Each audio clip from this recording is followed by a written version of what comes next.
नमस्कार, जय श्री राम। हमारे साथ जुड़ चुके हैं अजीत भारती भाई और हम बात करेंगे कांग्रेस के मेल्टडाउन पे। पहले जी7 जा रहे हैं मोदी जी, फिर उनको इसी बात का टेंशन कि अब जी7 क्यों नहीं जा रहे हैं, फिर जा रहे हैं। इसके बाद राहुल गांधी बिहार जाते हैं, फिर वहां एक अलग टेंशन है। साला कौन आईएएस बनेगा ये भी राहुल गांधी डिसाइड कर ले रहे हैं, कौन डॉक्टर बनेगा ये भी डिसाइड कर रहे थे। अब जाकर के बोल रहे हैं अच्छा ये अंगूठा छाप का मतलब क्या होता है, मतलब वो अलग तरह की डिग्री विग्री का कुछ चल रहा होगा, अलग नशा वशा है जो भी, उसके बारे में जानकारी लेंगे क्योंकि नशा का भी एक्सपर्ट अजीत भारती हो गए आजकल। नशे में जो है ना भोलेनाथ का नशा है वो एक्सपर्ट हो गए हैं, कौन कहाँ कैसा सूखा नशा कर रहा है। और इसके अलावे हम बात करेंगे भाई राहुल गांधी और पूरे कांग्रेस इकोसिस्टम को नरेंद्र सरेंडर, ये आजकल डिफेंस एक्सपर्ट भी हो गए, उनको ये भी पता है कौन सा मिसाइल से कौन सा ड्रोन उड़ाया गया था, सबका हिसाब किताब उनके पास है। और ऑफ कोर्स जो भी विदेश यात्रा पर ये है कि जो लोग गए सरकार की तरफ से, उसका मकसद क्या था। तो 30-35 मिनट में हम इस पूरे सब्जेक्ट को समराइज करने का प्रयास करेंगे, लेकिन सबसे पहले शुरू करते हैं बिहार से। बीइंग अ बिहारी, दो बिहारी हम लोग।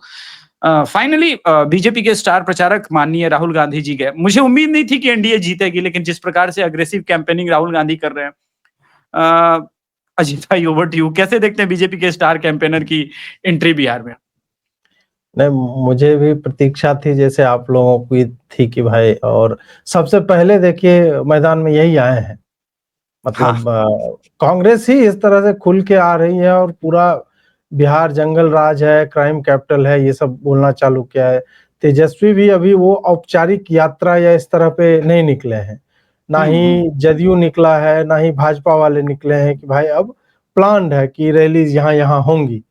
और राहुल गांधी जो है निकल चुके हैं, तो उन्होंने फर्स्ट मूवर्स एडवांटेज उसको कहते हैं, वो उन्होंने ले लिया है और शीघ्र ही इसके सकारात्मक परिणाम जो है भाजपा के लिए मुझे दृष्टिगोचर हो रहे हैं कि अब तो मतलब बढ़िया हो गया सेट।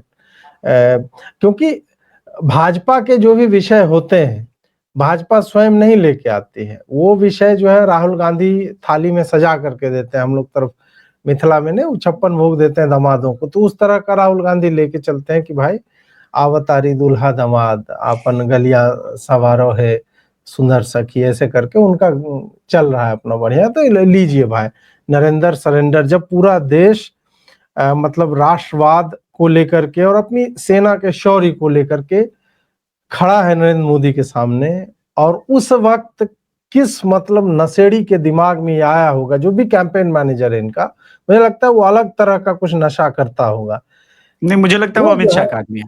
हाँ, जो भी है वो अपने सेट कर रखे हैं इन लोगों ने कि भाई ये नरेंद्र सरेंडर बोले बहुत सही जाएगा, बोले बढ़िया है बोलो। तो वो जो है ऐसे समय में जब राष्ट्र जो है एकजुट हो जाता है, कांग्रेस 3-4 दिन तक किसी तरह जो है जब्त करके बैठी रही, जज्बातों पे काबू करके, और अचानक से जो है वो फट पड़े हैं।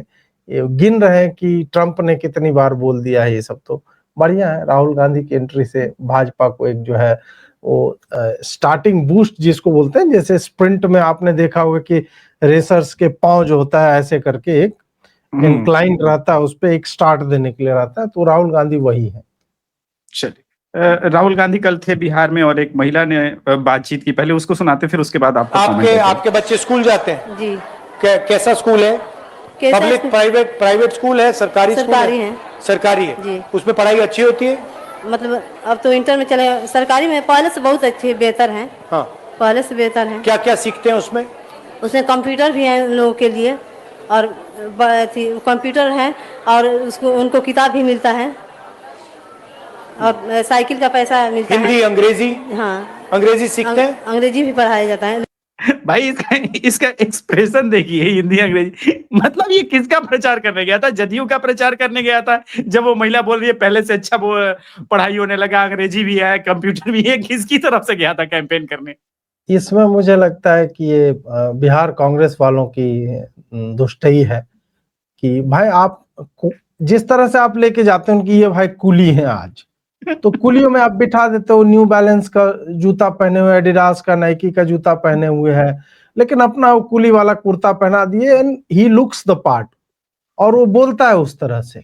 उसी तरह जब आप पिज्जा डिलीवरी करने के लिए निकल रहे हो, तो आपने सामने बैठाया हुआ है कि हाँ भाई ऐसे बदमाशी मत करना, आप जो है वो कुली बन जाते हैं, आप जो है किसान बन जाते हो, तो इन सब में डीयू का स्टूडेंट बनना हो तो उसमें भी आपको दिखने लगेगा कि हाँ भाई डीयू लग रहा है कि स्टूडेंट है।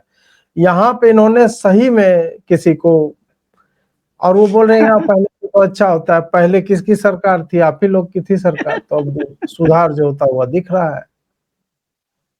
I mean, अभी रिसेंटली बिहार इलेक्शन के साथ साथ एक 4 घंटे का पॉडकास्ट आया, होपफुली आपने देखा हो। मैंने तो अभी 2.5 घंटे के आसपास देखा है, इतना टाइम नहीं मिला। एकदम से प्रकट हुए हैं विजय माल्या और उसमें होने लगा है कि भाई ये अरुण जेटली, जो कि अब जीवित नहीं है, हालांकि ये नहीं होनी चाहिए राजनीति, लेकिन शुरू हो गई है। वैसे भी जाते जाते तो कांग्रेस के ही वो राज्यसभा के सांसद थे। खैर, उसमें बहुत कुछ बातें कही। उन्होंने ये भी कहा कि जब मैं जा रहा था, 2008 का रिसेशन आया तो मुझे भी हिट किया, और उस वक्त फाइनेंस मिनिस्टर जो हमारे पूर्व राष्ट्रपति थे वो रहे थे, तो उन्होंने बुलाया कि नहीं नहीं तुम ये भी कट नहीं कर सकते, हम लोग लोन वगैरह की व्यवस्था करेंगे, लोन ले लो, इसको हम लोग ठीक कर लेंगे। इसके बाद उन्होंने मनमोहन सिंह और पी चिदम्बरम के बारे में बताया कि हाँ लोन वगैरह मिला था। आज पूरे हिंदी समाचार पट्टी में तो बिहार वगैरह साइड में अखबार में उसका पूरा डिटेल छपा है। लेकिन फिर भी मैंने सुनने का प्रयास किया, लेकिन एक इस पे जो विवाद हो रहा है, जिसपे पूरा कांग्रेस एकदम सामने आ गई है, ये आदमी जेटली को बता के गया था। अब जेटली है नहीं डिफेंड करने को। और इस पर जी मैंने एक तो ऐसे जो स्टेज्ड इंटरव्यूज या पॉडकास्ट होते हैं जिसमें दिख जाता है कि प्रायोजित है, स्पॉन्सर्ड है, और ऐसे लोग जानबूझ करके यूट्यूब पे जाते हैं, जैसे केजरीवाल को याद करो। या तो वो अपनी विचारधारा से जो भी जुड़े हुए चैनल हैं वैसे पत्रकारों के साथ 1-to-1 करता है, या फिर वो पॉडकास्टर को पकड़ेगा जहां पे वो पहले से रहता है कि भाई ये आप पूछ सकते हो, ये नहीं पूछ सकते हो, और आपसे हो सकता है फुटेज भी लिया जाएगा और एडिट करके आपको वापस दिया जाएगा, ये भी व्यवस्थाएं होती हैं। तो विजय माल्या को ये सब करना था, आप किसी रैंडम टीवी चैनल पे क्यों नहीं आ गए? आप ऑनलाइन ही 10 लोगों को एक गूगल मीट का लिंक भेज दो कि वो आपसे पूछ सके, या फिर आप तो ऐसे हैं जिसके लिए प्रेस कॉन्फ्रेंस यदि करोगे तो भारत से लोगों को भेज दिया जाएगा वहां पे कि भाई इसका प्रेस कॉन्फ्रेंस करके ला। और जो अरुण जेटली की बात कर रहे हैं, अरुण जेटली ने मतलब अपनी मृत्यु से पूर्व उनके हैं बयान, आज मैंने शेयर भी किया ट्विटर पे, कि उन्होंने कहा था कि हाँ मुझे इसने पार्लियामेंट कैंटीन में, मैं जा रहा था तो तेजी से दौड़ता हुआ आ रहा था, मुझे लग गया कि ये कुछ जो है लंबी बातचीत करने वाला है, तो मैंने उसे यही कहा था कि भाई तुम जो है जो करना है वो सिस्टम एक बनाओ, उसी के थ्रू होगा, आप जो है ये मतलब मुझसे ये सब कंसल्ट मत करो। अब वो आदमी तो बोल के निकल लिए। अब कांग्रेस के समय में उसी पॉडकास्ट में यदि बोला गया है कि प्रणब मुखर्जी ने आपकी सहायता की, चिदम्बरम ने की, मनमोहन सिंह ने की, लोन दिलवाया आपको, फोन बैंकिंग जो नरेंद्र मोदी कहते हैं उसी फोन बैंकिंग के माध्यम से आपको लोन मिला, डकैती साला डाका डाला तुम्हारे समय में, राज्यसभा का सांसद था तो उसके अपने प्रिविलेजेस होते हैं, राज्यसभा सांसद पे लुकआउट नोटिस और ये सब नहीं होता है ऐसा, उसका अलग पासपोर्ट होता है सरकारी लोगों का जिसको रोका नहीं जा सकता, और वो निकल लिया, प्लस उसके कनेक्शंस हैं, आप ही डलवाए थे बोल के बैंकों को। तो ये तो अपने तरह की विचित्र मूर्खता है कि इस बात को ये मान लें कि हम अरुण जेटली को बता करके गए थे। अब उसी पॉडकास्ट में उसने ये भी तो बोला कि मेरा 6200 करोड़ का था और अभी तक 14,000 करोड़ जो वसूल चुकी है। तो भाई इस बात को क्यों नहीं तुम प्रचारित कर रहे हो? और क्या भारत सरकार ने उसके प्रत्यर्पण के लिए कुछ प्रयास नहीं किए? लगातार लगी हुई तो है।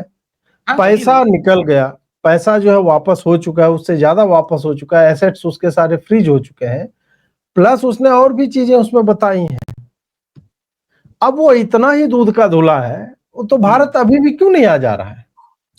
मेरे मन में ये क्वेश्चन था कि आ क्यों नहीं जा रहे हो, और आपने ये ट्वीट में भी किया है, ये मतलब सीरियल ऑफेंस जैसा हो गया, क्योंकि आपने ये ट्वीट में लिखा है मनोहर पर्रिकर के मृत्यु के पश्चात राहुल गांधी ने भी ऐसा ही बकलोरी भरा कथन बोला था। हाँ बिल्कुल। जो आदमी जीवित ही नहीं है, फिर उस पर क्या आदमी डिफेंस करेगा या फिर क्या तर्क देगा? क्या ये तो विशुद्ध बदमाशी है। हाँ, इनको क्या है ना कि इनके पास कुछ नहीं। अब देखो सुप्रिया श्रीनेत ने कल जो ट्वीट किया है इलॉन मस्क और ट्रंप के बारे में, खेड़ा ने और सुप्रिया सुले दोनों ने, लड़ाई हो रहा है इलॉन मस्क और ट्रंप के बीच में, इनको कुछ नहीं मिला पैरेलल इसमें, तो कह रहे हैं कि भारत अमेरिका के अडानी और अमेरिका के मोदी के बीच हो गई लड़ाई। तो जब आप इशू खोजने के चक्कर में इस तरह से व्याकुल हो जाते हो कि आप तर्क बहुत दूर कहीं परे रख देते हो, तब इस तरह की बातें होती हैं कि जिसने अमाउंट रिकवर किया वो जो है चोर आपको दिख रहा है, और जिसने अमाउंट लोन पर दे करके भागने की व्यवस्था की, जिसका वो राज्यसभा का सांसद रहा है, जिससे उसके पॉलिटिकल कनेक्शंस रहे हैं, वो जो है दूध का धुला हो जाता है। चोर तो वो है जिसने अमाउंट रिकवर कर लिया। चोर तो वो है। अजीत भाई, मतलब ये मुझे लग रहा है कि अब एक एक्सट्रीम फ्रस्ट्रेशन हो रहा है क्या, कि आप मेंटली तैयार थे कि चलो भाजपा आ भी गई है 282 सीट लेके, तो 5 साल टिकेगी, चलो 2019 में भी आ गया, तो चलो एक मन में था अच्छा 10 साल से ऊपर तो नहीं आएगी, हमारा कांग्रेस इकोसिस्टम बहुत मजबूत है, हमने 2017 में किसान मुक्ति मोर्चा निकाला था, वो फेल हो गया, तो क्या किसान आंदोलन घूम के आएगा, अलग अलग हम अवार्ड वापसी वगैरह करें, हमारा इकोसिस्टम मजबूत है, हम कांग्रेस को, बीजेपी को डिफीट कर देंगे।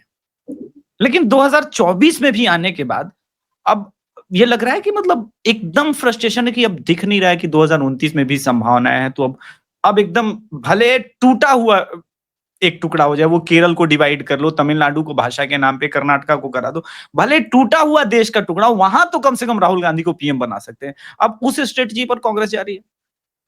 हाँ, क्योंकि जब तक आप सत्ता में रहते हैं, और चलिए आप जो है केंद्र में नहीं है लेकिन स्टेट्स में कुछ जगहों पे हैं, और वो स्टेट क्या पैसा जनरेट कर रहे हैं, इस तरह के स्टेट में, आप महाराष्ट्र जैसे स्टेट में हो जाओ, दिल्ली में यदि आप हो, हरियाणा में यदि आप हो, तो ये सारे स्टेट, या फिर साउथ में कर्नाटक भी अभी तो इन्होंने बर्बाद कर रखा है, कर्नाटक जैसा कोई जगह हो, तो इसमें जो है आप थोड़ा बहुत सोरोस और इस तरह के लोग से फंड वंड के आधार पे कुछ कुछ करते रह सकते हो आप। अब कांग्रेस के साथ समस्या यह है कि एक तो जो भी एनजीओज फ्रंट बना करके यहाँ पे पैसे राउट और रीराउट किया करते थे, कि एक बड़ा एनजीओ है, उसने छोटे एनजीओ को दिया, उसने और छोटे को दिया, उसने और, मतलब 4-5 लेवल के बाद वो पैसा जो है वो देश को तोड़ने के लिए प्रयोग में आया करता था। अब 20,000 वैसे एनजीओ जा चुके हैं, एफसीआरए के रूल जो है टाइट हो गए हैं, मनी लॉन्ड्रिंग जो है, ये सारा कुछ पे अब धीरे धीरे, मैं ये नहीं कह रहा हूं कि शून्य हो गया है, परंतु वह न्यूनतम हो गया, और उस कारण से नक्सली देखो कि क्या स्थिति है उनकी, जो काडर इनके धमाका करते थे, जान मारते थे लोगों की, एक तो वो जो है सिकुड़ करके अब कुछ जिलों में सिमट चुका है, दूसरा जो कवरिंग फायर देते थे, इसको इंटेलेक्चुअल डेप्थ जो इनकी थी वामपंथियों की, जिसमें कांग्रेस और ये सारे लोग, मतलब गैर भाजपा या गैर एनडीए आप कह लो, इंडिया अलायंस वाले, इन सब के पास अब फंडिंग की समस्या हो गई है, और फंडिंग की जब समस्या होती है तो लिमिटेड फंडिंग में और इश्यूज भी लिमिटेड, आप झूठ ही बोल सकते हो, जैसे राहुल गांधी ने झूठ ही तो बोला कि मैंने एक लड़की से बात की और उसने बोला मैं डॉक्टर बनना चाहती हूँ, और वो जो है मैं जानता हूं कि उससे देश झूठ बोल रहा है क्योंकि वो अति पिछड़ा है और वो डॉक्टर कभी नहीं बन, कैसे नहीं बनेगी भाई?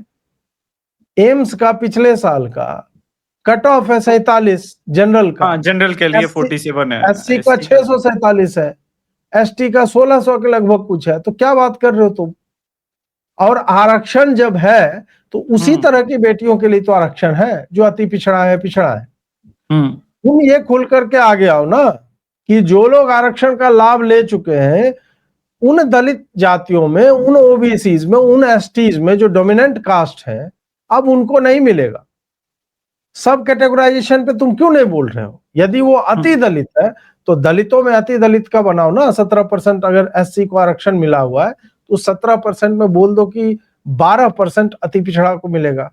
वो कहने की हिम्मत है इस आदमी में? नहीं है, इसलिए ये कुछ भी बोल रहा है और अपने मन से बोल रहा है कि 90% जो है आप लोग 90% नहीं है, ये लोग कतई नहीं है भाई। 90% होते तो बवाल काट के आग लगा रहे होते हर जगह पे। इसीलिए कास्ट सेंसस जब भी होगा और बहुत ही स्मार्टली भाजपा ने बोला है कि 2027 से अब कास्ट सेंसस करवाएंगे, जो मुझे लगता है कि उसका रिजल्ट आते आते मुझे लगता है 2032 हो जाएगा। नहीं, मुझे 32 लगता है या एक चीज 33 जरूर तक। कर लेगी, पहले यूपी वाला निकाल देंगे, तो चाहे यूपी में डायनेमिक्स अलग है बिहार के तुलना में अगर करें, तो अगर नहीं निकाल दे नहीं यूपी का। अभिषेक, इसमें ये समस्या है ना कि किसको नहीं पता है किस कास्ट के कितने लोग हैं कहाँ पे। हर पार्टी के पास यार एक्सेल शीट में डेटा हर बूथ लेवल तक होता है। हमको आपको हो सकता है जाति अपनी मालूम ना हो, ऐसे लोग यदि हो, भाजपा वाले और टीएमसी वाले तुम्हें बता देंगे तुम्हारा जाति क्या है, गोत्र क्या है, वो पंडों से निकलवा लेते हैं भाई कहाँ हो। तो भाई कास्ट साहब, सेंसस, हाँ, मैं सार्वजनिक एक जहां संघ तक के करने आदमी की से बात मिला है। था, उसने मुझे हाँ बता दिया कि आपका पड़ोसी ये है ना अभिषेक जी। I हाँ, was stunned। और खाली वो संघ वाले नहीं बताएंगे, हर हाँ, पार्टी के व्यक्ति के पास जो है उस तरह का आंकड़ा है। ऐसा नहीं है कि आंकड़े हैं, वही है, सरकारी मोहर नहीं लगी। और राहुल गांधी भी जानता है कि this is not going to come around 90 and 10। पहले नहीं, लोग वो नहीं है। 80-20 कहते थे, 85-15 हुआ, अब 90-10 हो गया। और मुझे लगता है ये 65-35 या 60-40 टाइप का होगा। इसीलिए जरूरी है। देखिए, मुझे लगता है ना कि कभी कभी ये लोग बहुत ज्यादा डराते हैं कि caste census, caste census. Bihar में हुआ कास्ट सेंसस, क्या उखड़ गया क्या किसी हो का? गया उसका? तो मुझे लगता है कि कास्ट सेंसस हो जाना बीजेपी के राज में ज्यादा फायदेमंद है वनिस्पत ये लोग करे। और ये जो एक डर है ना, वो निकल जाएगा सीने से। उसके बाद खुल के पॉलिटिक्स होगी, क्योंकि अब ये तो पूरे देश में होना है। तो पूरे नहीं देश में तो हम देखेंगे तेलंगाना में कितने परसेंट यादव है। नहीं नहीं, उसमें समस्या ये हो जाती है ना, बात ये है कि आप जब कास्ट सेंसस, राहुल गांधी चिल्ला चिल्ला के कह रहा था कि हम करवाएंगे और करवा लिया, और आपने जो है वो बोल दिया कि हाँ हम करेंगे, तो समस्या ये है कि उसके बाद क्या करोगे उस डेटा का। कास्ट सेंसस से किसी को समस्या नहीं है, गिन लो जितना है, और ये मोर और लेस जो है ये जानकारी सबको है कितना है नहीं है। अब कास्ट सेंसस के डेटा को आप जब प्राइवेट में आरक्षण का और समानुपातिक आरक्षण की बात करोगे, 50% का सीलिंग ब्रीच करने का, तो जब भाजपा कास्ट सेंसस करवा ले रही है तो भाजपा तो वो काम भी करेगी। समस्या वहां पे है मुझे, कि जब आप नहीं, एक जगह झुक रहे हो तो आगे भी तो वही करोगे। मैं एक सेकंड के लिए अजीत भाई इसको ऐसे सोच रहा हूं हम्म कि क्या भाजपा इस बात के लिए रेडी है कि इस देश से प्राइवेट कंपनियां चली जाए, जिस प्रकार के, जैसे डोनाल्ड ट्रंप अभी जो ये हम्म बिग ब्यूटीफुल एक्ट लेकर के आए, तो हम्म लड़ाई होगी ना एलन मस्क और इनके बीच। तो आप बताइए, आप खुद अगर टाटा होते या रिलायंस होते, तो आरक्षण पे आप लोगे अपने एम्प्लॉय को या जिसके अंदर स्किल होगा? प्राइवेट कंपनियां ये नहीं कर सकती ना, वो सरकारी स्कूल नहीं है। क्या चलो -10 नंबर भी आए हैं, ये फिजिक्स का टीचर घोषित हो गया, ये इंडिपेंडेंट बॉडी है। नहीं नहीं, वही लॉजिक तो यार सरकारी में भी अप्लाई होना चाहिए ना। इनएफिशिएंट लोग क्यों जाएंगे? राहुल गांधी जब बोल रहा है कि मैं जब देखता हूँ हॉस्पिटल सारे प्राइवेट हैं, उसमें एक भी ओबीसी नहीं मिलता, एक भी दलित नहीं मिलता, तो भाई तुम बताओ ना कि दलित क्यों नहीं मिल रहा है? क्योंकि पढ़ाई में तो उसको आरक्षण मिला है, तो compete नहीं कर पा रहा, वो बढ़िया डॉक्टर नहीं बना, वो सीट बर्बाद किया अपना, तो इसका मतलब आरक्षण फेल हो रहा है ना। अब क्या है कि जब सरकारी में भी आप पुश कर रहे हो आरक्षण के लिए, मतलब सरकारी में है आरक्षण, वो अगर जस्टिफाइड है, तब तो फिर जस्टिफाइड तो प्राइवेट में भी हो जाएगा। जब हमें दिख रहा है आप कि ये गलत, जस्टिफाई कर सकते हो, लेकिन सामने हाँ, वाला एक्सेप्ट कैसे करेगा? भाई ये नहीं जानना चाहता हूं। करेगा ना, फिर वो वही नहीं, मैं बोल रहा वो हूँ। बांग्लादेश में चला जाएगा चीप लेबर के चक्कर में, वो जहां भी चीप लेबर मिलेगा वहां चला जाएगा। तो यार जिसके हाथ में सत्ता नहीं है उसको अर्थव्यवस्था अपनी मत वो करे, उसको क्या फर्क पड़ जाता है? वो तो ठीक है। जो सत्ता में है ही नहीं उसके लिए बर्बाद हो जाए इकोनॉमी। वो तो चाहता है कि इसी बहाने मैं सत्ता में ना रहूं, फिर प्राइवेट में मैं आरक्षण करूं, इकोनॉमी बर्बाद होगी, फिर मैं कहूंगा इकोनॉमी बर्बाद हो रही है, नरेंद्र मोदी से कुछ नहीं चल रहा है, और फिर मैं अपने आप को एक ऑप्शन के रूप में जो है प्रचारित करूंगा कि मैं आ गया हूं, मैं सुधार सकता हूं। वामपंथियों का तो यही रहता है ना कि आपने सबको देख लिया, सब बर्बादी हो चुकी है, अब मुझे अब मौका दो। हम तो वो उस राह पे जाना चाहते हैं। ये प्राइवेट में आरक्षण, उसके बाद विदेशी निवेश चला जाएगा, अपने लोग यहाँ से हटने लगे, उसकी चिंता इसको कहाँ है यार? जिसको अपने देश की चिंता नहीं है, जो नरेंद्र सरेंडर करते हुए घूम रहा है, वो घंटा सोचेगा कि यार प्राइवेट, उसको तो है कि नहीं मैंने अपने लोगों को दिलवाया, आप मुझे अब वोट दो और मैं इसे और भी करवाऊंगा, मैं विदेशी कंपनियों में करवाऊंगा, आप कुछ नहीं करोगे फिर भी आपको पैसा मिलता रहेगा। 8500 रुपया बांट रहा था, वो कहां से आ रहा था, कौन देता? अभी 2,500 का बोला है, 2,500 बिहार में इन लोगों ने। 2,500 तो महिलाओं को बोल रहा है ना, 8500 गारंटी दे रहा था ना लोकसभा चुनाव में, बांटा भी पेपर छाप छाप के। हाँ कहां से आता? कुछ लोगों ने वोट दिया ना उस आधार पे भी। हाँ, बिल्कुल बिल्कुल। तब तो लिटरली वो चाह रहा है कि मतलब सिविल वार हो जाए, मुझे कोई फर्क नहीं पड़ता, मोदी को संभालना है, क्योंकि सत्ता में तो वो है, लड़ा देते हैं साला एकदम पूरा। हुत्सू और तुत्सू जैसा जो था वो जो अफ्रीका में हुआ, वैसा करा देते हैं हुत्सू और तुतु के बीच में जो हुआ। Fair enough. अब एक और चीज चल रहा है कि भाई मैच फिक्सिंग हो गई है महाराष्ट्र में। ये आज बड़ा जबरदस्त आर्टिकल आया भाई अंग्रेजी पेपर में। अब ये वाला जो न्यूज है कि भैया सीसीटीवी फुटेज है, ये आर्टिकल महाराष्ट्र में छपा और ये मैच फिक्सिंग हुआ क्योंकि शाम के 3:30 बजे के बाद अप्रत्याशित रूप से वोटिंग परसेंटेज बढ़ा। भाई कोई इस देश में मुझे ये बताए कि शाम के 3:30-4 बजे ही तो लोग लाइन में लगते हैं, दोपहर में 1-2 बजे कौन गर्मी में वोट करता है? और 58% से इस पे बड़ा अच्छा राहुल एग्जैक्टली यही टर्नआउट जो है वो 2019 और 2024 के भी लोकसभा में था। मतलब अब एक-एक संस्थानों पर जब अजीत भाई आ जाती है बात की, मैं एक-एक संस्थान पर अटैक करूंगा, जो इंडिपेंडेंट वोट उसको भी अटैक करूंगा। और ऐसे में जब ये जो अखबार हैं उसको एकदम एडिटोरियल का फेस बना के पत्रकारिता करने लगे। अभी कुछ दिन पहले आपने देखा होगा एक और अखबार था टाइम्स ऑफ इंडिया, जिसने बोला कि जो व्यमिका जी थी वो लोग प्रचार करेंगी, अगले दिन माफीनामा छोटा सा मांग लिया। तब जब एडिटोरियल में बैठे हुए लोग जो एडिटोरियल लिखते हैं अंग्रेजी अखबारों की, वो इस प्रकार की पत्रकारिता करने लगे, तब कितना मुश्किल। और आपको नहीं लगता कि मतलब बीजेपी के ये जो आईटी मिनिस्टर साहब है, इनको ध्यान नहीं है कि अपने पराये के बीच जो है कम से कम एक कुछ तो सेंसरशिप होना चाहिए। लेफ्ट के लिए कोई सेंसर नहीं है और राइट के लिए आप एक ब्लर इमेज दिखा दो अजीत भाई, येलो डॉलर गारंटी, मैं लिख के देता हूं। ये जो एडिटोरियल वाली बात है अजीत भाई, इस पर आप कैसे देखते हैं कि मतलब कोई कंट्रोल नहीं है बीजेपी का, अपने ही नैरेटिव को भी चलाने नहीं दे रहे हैं, और लेफ्ट के लिए तो मतलब पूरा कचरा फैलाने की इजाजत है, परमिशन है, कुछ भी लिखो कुछ भी बोलो।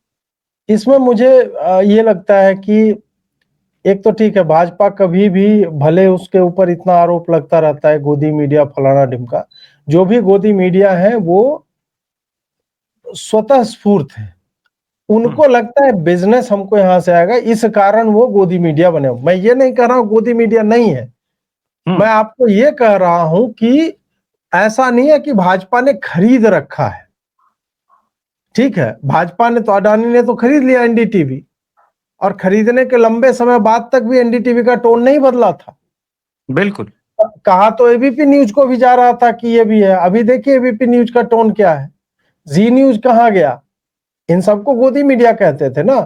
तो अब क्या है कि ये लोग जो काम कर रहे हैं, ये जो बता रहा है कि सीसीटीवी का फुटेज है बढ़ गया, सुप्रीम कोर्ट गए थे ना, सुप्रीम कोर्ट जाओ, वो तो खुल जाता है जब मन तब। तुमने कंप्लेंट डाली थी इलेक्शन कमीशन ऑफ इंडिया में भी, उन्होंने आपको सारा कुछ बता दिया। तुमने पहले ये छोड़ा कि लोकसभा और विधानसभा चुनाव के बीच इतने % लोग जो है अचानक से बढ़ गए, बाद में पता चला कि भाई इसी तरह का ट्रेंड हमेशा रहा है, 19 में भी यही रहा है, 14 में भी यही रहा है, 9 में भी यही रहा है। इसी तरह से लोकसभा और विधानसभा के बीच नई वोटर लिस्ट आती है, उसमें कुछ लाख लोग बढ़ जाते हैं, वो अलग तरह की लिस्ट होती है और सबका बढ़ता है। इनको संसद में भी उत्तर दिया गया, पन्ना लेकर के उत्तर दिया गया, संभवतः निशिकांत दुबे ने ही दिया था, निशिकांत दुबे ने दिया था, बिल्कुल। हाँ, कि भाई तुम जहां जहां बोल रहे हो ना बढ़ा है, वहां वहां कांग्रेस ही जीती है। उन्होंने बता दिया, 10-10 कॉन्स्टिट्यूएंसी का नाम बताया। अब क्या है कि इन लोगों को लगता है यार और क्या करें हम, ईवीएम पे ब्लेम करना था, अब nobody is buying into that. तो अब ये क्या कर रहे हैं, अब बोल रहे हैं कि ये 3 बजे से बढ़ जाता है। अब बोलेंगे कि ये खुद ही लोग बैठ करके ये दबाते रहते हैं, ये सारा कुछ। और मैं तो कह रहा हूं कि इसी बहाने साला अब एक सिस्टम हो जाए, सरकार जो है जैसे ईवीएम खरीदती है हमारी बेल से गवर्नमेंट चुनाव आयोग, उसी तरह गवर्नमेंट को जितने भी वोटिंग बूथ है वहां पे हर वोटिंग बूथ में 2 से 3 सीसीटीवी कैमरा या जो भी ऐसा कैमरा लगाओ जो ऑनलाइन हो, सबको एक्सेसिबल हो और वो क्लाउड में रिकॉर्डिंग भी हो रही हो। इससे क्या होगा कि जो कांड साला बंगाल जैसी जगहों पे होता है ना, वो कम होगा। और राहुल गांधी जैसे लोग जब इस तरह का आक्षेप करेंगे या आरोप लगाएंगे तो उनको सीधा दिखा दिया जाएगा कि भाई ये ऐसा नहीं है कि भीड़ बढ़ गई, भीड़ बढ़ेगी, कई कारणों से बढ़ती है। जैसे आपने कहा कि भाई गर्मी में नहीं है, हम भी जब अभी लोकसभा में 13 मई को कौन जाएगा यार, या तो अर्ली मॉर्निंग 7 बजे 10 बजे तक चले जाओ, नहीं तो 3 बजे 4 बजे के बाद ही लोग जाते हैं।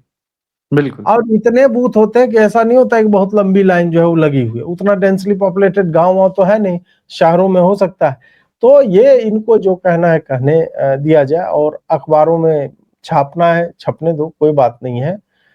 इनका ये जो है ना, इससे जो एक पब्लिक साइकी भी होती है कि आप यदि भिखमंगों की तरह दिखोगे, आप लीजे टाइप के दिखोगे, हमेशा ये नहीं हो रहा है वो रोंदू टाइप के दिखोगे, लोग आप में नेता नहीं देखते हैं। फिर लोग आप में फिर वही देखते हैं ये साला ऐसा ही है, तो उसको उठल्लू ही बना दिया जाता है। और वही यहाँ पे हो रहा है। नहीं होता तो ये लोग चुनाव जीतते भाई। ये क्या बात है कि ये हिमाचल, तेलंगाना और कर्नाटक में सिमट गए हैं, और कर्नाटक और हिमाचल ये रिटेन नहीं करने वाले। तेलंगाना भी 1-2 साल में पता चल जाएगा इनकी नीतियों के कारण कि ये रिटेन करेंगे या नहीं। कांग्रेस का पिछले 14-15 वर्षों का इतिहास है, उसमें से संभवतः असम को छोड़ करके एक भी राज्य इन्होंने दोबारा रिटेन नहीं किया है, क्योंकि इनके हाथ में बहुत कम राज्य रहे हैं, और जो राज्य इनके पास रहते हैं उसको इनकी सेंट्रल कमांड जो है वो उसको इतना एक्सप्लॉइट करता है कि वहां पे कुछ बचता नहीं, दोबारा लोग इसको वोट नहीं देना चाहते। अजीत भाई, बिहार पे थोड़ा आखिरी समय में वापस आता हूँ। पहली बार बिहार में 3 कॉर्नर फाइट देखा जा रहा है। एक तो एनडीए है, एक महागठबंधन, लेकिन इस बार प्रशांत किशोर को भी क्लोजली फॉलो कर रहा हूँ। प्रशांत किशोर के साथ जहां मैं जो मेरा एक्सपीरियंस रहा है, जब सीमांचल वगैरह में साइड जाते हैं तो आप देखेंगे पर्दा भी हरा हो जाएगा, ग्रीन हो जाएगा। जो उनके पीआर वाले हैं वो सब एकदम, हालांकि उनको उर्दू नहीं आती, आप तो जानते हैं भागलपुर और किशनगंज वगैरह में कितने लोग, लेकिन मतलब एक दिखाने का आता है कि मतलब मैं ओवैसी से नीचे लेवल का तो कतई नहीं हूँ, ये आप मान लो, और आपका हूँ। और सामने वाला से भी ये रिस्पॉन्स आ रहा है अजीत भाई कि हाँ, इनके बारे में सोचा जा सकता है। फिर मैं देख रहा था आम आदमी पार्टी का येलो झंडा, फिर बीकेयू का येलो झंडा, प्रशांत किशोर का भी येलो झंडा, जो मैं पॉलिटिकल एक कलर कोडिंग है जिसके बारे में अक्सर अपने शोज में बात करता हूँ। ये सब क्या इत्तेफाक है, या फिर जिस प्रकार से आप देख रहे हैं कि बिहार में वास्तव में ये कुछ बदलाव लेकर के आएंगे? दिन रात तेजस्वी यादव को और नीतीश कुमार को गाली दे रहे हैं। अभी बीजेपी के ऊपर गाली देने का नहीं है, लेकिन दूसरे ढंग से देते हैं कि मोदी जी ने क्या दिया है इतने दिनों में बिहार को। तो बिहार की राजनीति में आपको लगता है कि प्रशांत किशोर भी कुछ कर रहे हैं, या फिर केजरीवाल पार्ट 2 ही दिखते हैं? इनका इम्पैक्ट इस बार मैं देख रहा हूँ ना, एलजेपी इसको न्यूट्रलाइज करेगी। एलजेपी न्यूट्रलाइज कैसे करेगी? पिछले बार याद हो कि एलजेपी जो है जेडीयू के अगेंस्ट लड़ी थी, और उसका इम्पैक्ट 52 सीटों पे पड़ा था, और उस कारण से जेडीयू की स्थिति आरजेडी वाली हुई थी। ऐसा नहीं है कि आरजेडी और तेजस्वी ने बहुत कुछ, ठीक है, उसने कैंपेन डिजाइन उस तरह से किए थे, जनसभाएं कर रहा था छोटी छोटी, लालू राबड़ी को अपने पोस्टर से हटा दिया था, नई राजनीति की बात कर रहा था, ये सब कर रहा था, एक्सेप्टेड है। पर उस जो सिंगल लार्जेस्ट पार्टी थी आरजेडी 75 सीट के साथ, बाद में उसके कुछ हट गए, वो बात अलग हो जाती है, फिर भाजपा बनती है। लेकिन जो आरजेडी 40-45 पे रहती थी और जेडीयू रहती थी 70 के लगभग में, आरजेडी की स्थिति इस कारण हुई क्योंकि जेडीयू को 40 और 45 तक लाने में एलजेपी का बहुत बड़ा हाथ था। इस बार एलजेपी अपना कोर वोटर बेस के साथ एनडीए के साथ फाइट करेगी। इस कारण से जो इम्पैक्ट, मतलब जो पिछले चुनाव के समीकरण में यदि आप प्रशांत किशोर को घुसा के देखते हैं तब तो आपको लगेगा कि नहीं ये फाड़ देगा भाई, ये बहुत इंपैक्ट क्रिएट कर सकता है। परंतु अभी प्रशांत किशोर का इंपैक्ट एक जो आप कह सकते हैं एक ग्रुप में दिखता है, वो यंग और पढ़े लिखे लोगों में, जो ट्रेडिशनली भाजपा का वोटर रहा है, उनमें जो है भाजपा को लेकर के एक दुराव तो दिखता है, क्योंकि भाजपा 20 साल में 25 साल में एक भी ढंग का नेता भाजपा बिहार में नहीं दे पाई। ढंग का नेता से मतलब है जो बोलने में सक्षम हो, युवा हो, ढंग से मतलब फॉर एग्जांपल एनडीए मतलब बिहार में अच्छे सीएम की बात होती है तो खाली चिराग पासवान ही सबको नजर में आता है, और ये रियलिटी है कि चिराग पासवान अभी की स्थिति में तो मुख्यमंत्री नहीं बन सकते। बिल्कुल, वो तो एनडीए अलायंस में भी वो थर्ड पार्टनर के रूप में आते हैं। बिल्कुल भाजपा है, जदयू है, उसके बाद एलजेपी आती है। तो आखिर चिराग पासवान की कौन सी बात है जो उसको पूरे एनडीए का बोलता है कि नहीं इसी को मुख्यमंत्री बना दो? मतलब जनता जो पढ़ी लिखी है और बिहारी जनता है, क्योंकि चिराग पासवान दलित दिखता नहीं है, चिराग पासवान बिहारी नहीं लगता है। जो टिपिकल स्टीरियोटाइप्स क्रिएटेड है, दलित है तो माथे पे टोपी पहन लेगा और काले रंग का होगा, मुंह में तेल लगा के घूम रहा होगा, दबा कुचला टाइप का कपड़ा पहनेगा। दलित में ये लोग गुरु प्रकाश पासवान या चिराग पासवान टाइप के लोगों को नहीं देख पाते, जो सूट पहनता है, जो साला बाल में जेल लगा के चल रहा है, जो तिलक कर रहा है, जो उस तरह की राजनीति करता है, और जो बोलता है बिहार फर्स्ट, वो बिहार की बात कर रहा है। ये लोग मुसलमान इंक्लूसिव पॉलिटिक्स जब कर रहा है तो फिर कहां से दलित वाली बात होगी? तो अब वही है कि और वो कभी अपना दलित कार्ड या इस तरह से ही डजंट, कभी नहीं, वो कभी भी ये फेंकता ही नहीं। अब क्या है कि प्रशांत किशोर जो है वहां पे सेंधमारी कर रहा है, लेकिन प्रशांत किशोर भी ऐसा नहीं है कि वो आदमी स्मार्ट नहीं है, मैं दिखने की बात कर रहा हूं। उसका देखिए, वो भी सूट और टाई पहनता था एक टाइम में, अचानक से वो वज्र देहाती और वज्र बिहारी काहे बन रहा है? उसका टोन जो है शाह की जगह सा क्यों बोलने लगा है? वो हरा रंग का क्यों कर लेता है? उसको और भी बुच्च बिहारी बनना है, समझे? अच्छा। प्रशांत किशोर को अपनी स्वीकार्यता के लिए उसको लग रहा है कि बिहारियों के बीच में यही दबा कुचला टाइप का दाढ़ी बढ़ा हुआ गमछी लेकर के घूमूंगा तभी मेरी स्वीकार्यता होगी। वो इस बात को नहीं समझ रहा है कि भाई राजनीति बदल चुकी है। तुम पढ़े लिखे लोगों के बीच उस तरह की बातें करोगे कि मेरे पास प्लान है, मैं इतना रुपया यहां जनरेट करूंगा, तो हो सकता है उनको समझ में आएगा, तुम्हें उस कारण से स्वीकार्यता मिलेगी। तुम्हें ये कंफ्यूजन है ना कि मुंह पे पानी मार लिया और चल रहा है पैदल, हम गंवार हैं भाई, हम तो आप ही के बीच के हैं ना, और बिना काम का बिहारी टोन जो है उसमें लाना, ये सारा कुछ करना, उसके वही पीआर एजेंसी या वो स्वयं कैंपेन मैनेजर रहा है, उसको लगता है यही सूट करता है। जबकि मुझे एज एन आउटसाइडर लगता है कि बिहार की जनता इससे ग्रो आउट कर चुकी है। यार यही रहता, बिहार के लोग साउथ के स्टाइलिश हीरोज को क्यों लाइक करते हैं? सोचिएगा इस पे कभी कि साउथ वाले इतने स्टाइलिश हीरो जो तो उनकी क्यों पसंद बिहार में सब ज्यादा क्यों चलता है? भाई अल्लू अर्जुन गांधी मैदान में आया था, आप तो नोएडा में रहे होंगे, मतलब हाँ। ऐसा भीड़ तो अटल बिहारी वाजपेयी नहीं जमा कर सके। अब क्यों? एस्पिरेशनल वैल्यू है, बिहारी देख सकता है, बिहारियों को भी अच्छे कपड़े पहनना अच्छा लगता है, बिहारी को भी अच्छी सड़कें अच्छी लगती हैं, उसको भी एयरपोर्ट का टर्मिनल बढ़िया हो उसको अच्छा लगता है। बिहार की कौन सी फ्लाइट खाली आती है? ये सारी चीजें देखने के बाद मुझे लगता है कि प्रशांत किशोर ठीक है, वो टारगेट कर रहा है एक तो युवा पढ़े लिखे वर्ग को, हो सकता है उसमें इम्पैक्ट हो, परंतु वो इम्पैक्ट ऐसा मुझे नहीं दिख रहा है इस चुनाव की मैं बात कर रहा हूं। मैं पहले भी बोल चुका, 2024 में भी बोला था मैंने लोकसभा के भी टाइम में कि इसका इम्पैक्ट बहुत लिमिटेड होगा, इतना नहीं होगा कि ये किसी को हरा सके, उस तरह का नहीं होगा।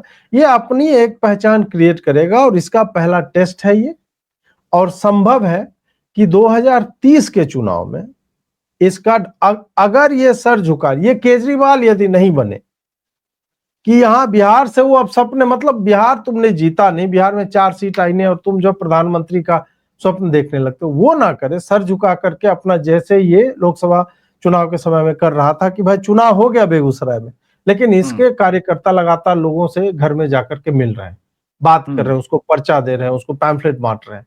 ये करता रहे तब जाकर के मुझे लगता है 2030 में कुछ इम्पैक्ट क्रिएट कर पाएगा। अभी नहीं, अभी होगा भी तो भाजपा के नकारेपन के कारण जो है उसको सेंधमारी करने का चांस मिलेगा, अदरवाइज मुझे चांस नहीं दिखता।